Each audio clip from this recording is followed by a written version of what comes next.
বাঘের তাড়া খেলো রংপুর, খুলনা বলছে শান্তি লাগছে।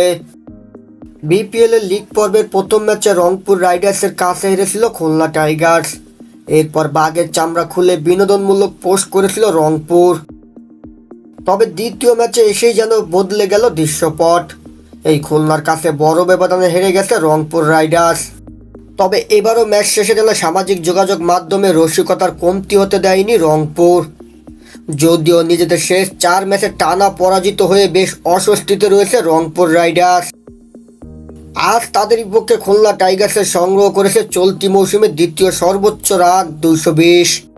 এই বিশাল রান তাড়া করতে নেমে 46 রানে পরাজিত হয় রংপুর।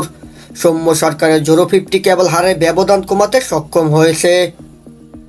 টানা চতুর্থ ম্যাচে হারের পরও সামাজিক যোগাযোগ মাধ্যমে বিনোদনমূলক কর্মকাণ্ড থেকে বিরত থাকছে না রংপুর।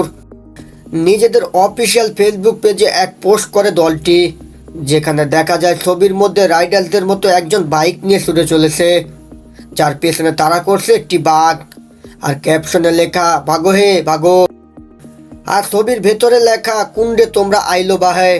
এই যেন নিজেদেরই প্রতিচ্ছবি তুলে ধরল রংপুর রাইডার্স। ম্যাচের মধ্যে খুলনা টাইগার্স যেমন তাদের দারুণ ক্রিকেটে তাড়া করছিল, ঠিক তেমনই। আর এই সুযোগ বুঝে রংপুরকে খোঁচা দিতে ছাড়েননি খুলনা টাইগার্স। জয়ের পর প্রথম ম্যাচে করা রংপুর রাইডার্সের রসিকতার জবাব দিয়েছে খুলনা টাইগার্স। প্রথম ম্যাচ জিতে রংপুর রাইডার্স বাঘের শরীর থেকে চামড়া খুলে ঝুলিয়ে রাখা ছবি পোস্ট করে মজা নিয়েছিল। সেই ছবিতে তারা লিখেছিল গরম লাগে। আজ দ্বিতীয় ম্যাচে জয়ের পর রংপুরে করা সেই পোস্টের স্ক্রিনশট নিয়ে তার উপর বাঘের থাবা দেওয়ার একটি ছবি পোস্ট করেছে খুলনা, যে ছবির ভেতরে তারা লিখেছে শান্তি লাগছে। আর ক্যাপশনে দেওয়া হয় ও বাঘ মামা না প্লিজ। এদিন খুলনা টাইগার্সের হয়ে আগে ব্যাট করতে নেমে সেঞ্চুরি হাঁকান নাইম শেখ। 8 ছক্কা ও 7 চারে 62 বলে 111 রান করেন নাইম। এছাড়া মেহেদী মিরাজ, উলিয়াম বশিষ্ঠ ও মাহিদুল ইসলাম অঙ্কনের ব্যাটিংয়ে ভর করে রংপুর রাইডার্সকে 221 রানের লক্ষ্য ছুড়ে দিয়েছিল খুলনা।